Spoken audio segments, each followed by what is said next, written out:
Okay, in this video I'm going to take a look at finding the lambda maps in my Seat Leon 1.9 105 brake horsepower file. It's the edc16 file that I've been using for all of the videos so far. Here I've got the injection quantity limited by MAF, which is a smoke map which is not really being used, hence the flat line. Here I've got injection quantity limited by air pressure, or map, so it's the map, and there's the little spikes for that map. Now if I scroll forward, what I find is an area here with 4 maps. One there that Winnowles has found, one there that Winnowles hasn't, one there that Winnowles has found, and one there maybe that Winnowles hasn't found. I say maybe because this one, if you, and here's a clue to looking at maps, if you look, this little peaks here, you've got 2 little peaks, although that one's slightly hidden, but look there, 2 little peaks, they're the axis data, so you've got one axis, second axis. Now if you look here, this could be the 2 peaks of the axis data, but it doesn't look right compared to that one, and that one. So I'm going to take a guess and say that this one's a genuine map, that one probably is, and this one's a genuine map, but there's something a little bit off about that one. Now, as this is the first one of what looks like 3 maps, I'm going to assume that these are lambda 1, 2 and 3, or 0, 1 and 2, as Bosch often call them. Right, let's have a look at this one then. So we'll double click on here.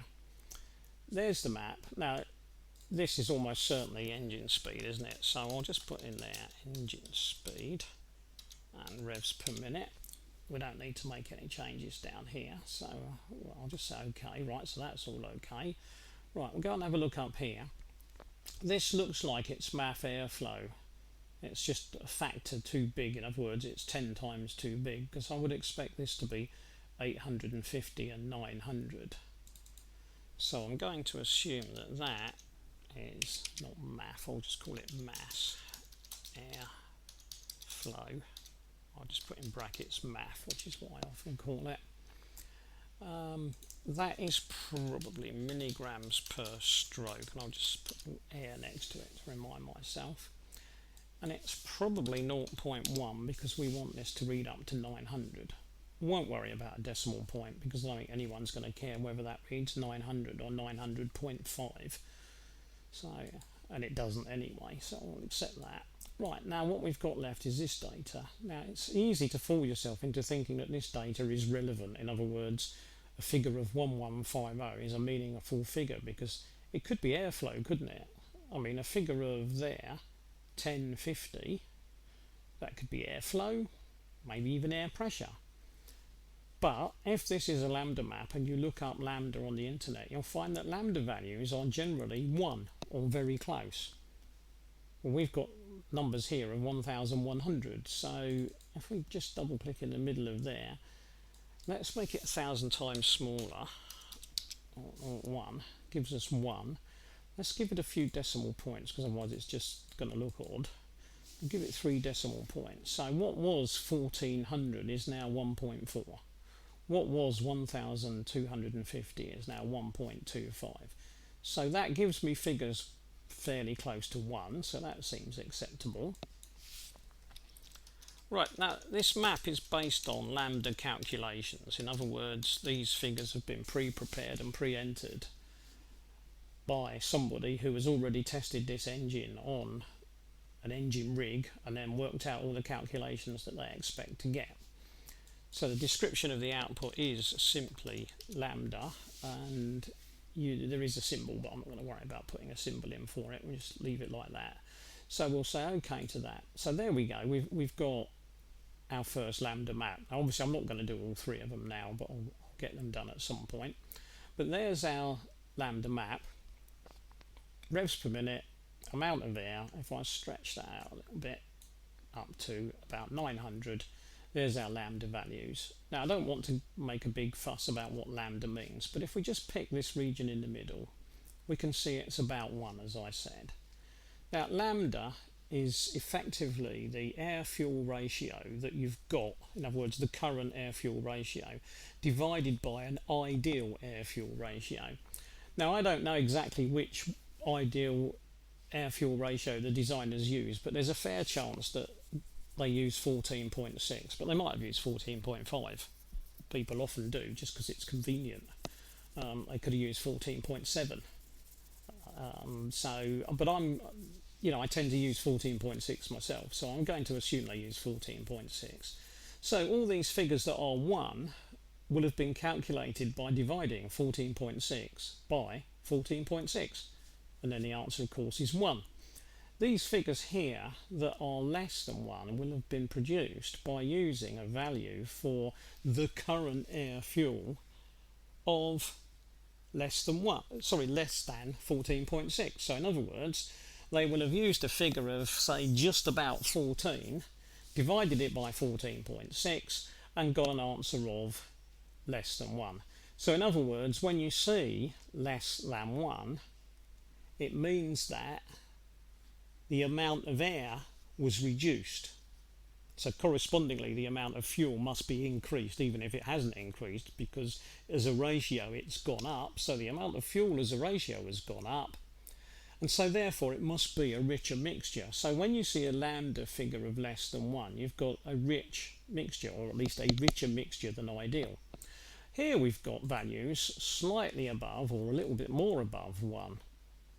So at these points, the air-fuel ratio must have gone above 14.6 to 1. So these could be as high as 1.4 is probably somewhere around about 20 to 1. So 20 air to 1 fuel. So in effect, we've now got less fuel as a ratio, so it's a weaker mixture. So a number bigger than 1 is a weaker mixture. So what we've got here then is a slightly stronger mixture, which is down near our idle speed, so it's not that surprising. An ideal mixture somewhere in the middle, just before boost kicks in. And then we've got a weaker mixture once boost has kicked in. Now this is pretty normal for any diesel engine. You would expect to find figures in the region of 1.2, 1.25 with a diesel engine, because the vast majority of diesel engines run a little bit air rich because they are happy to run on a much weaker mixture than many petrol engines could cope with.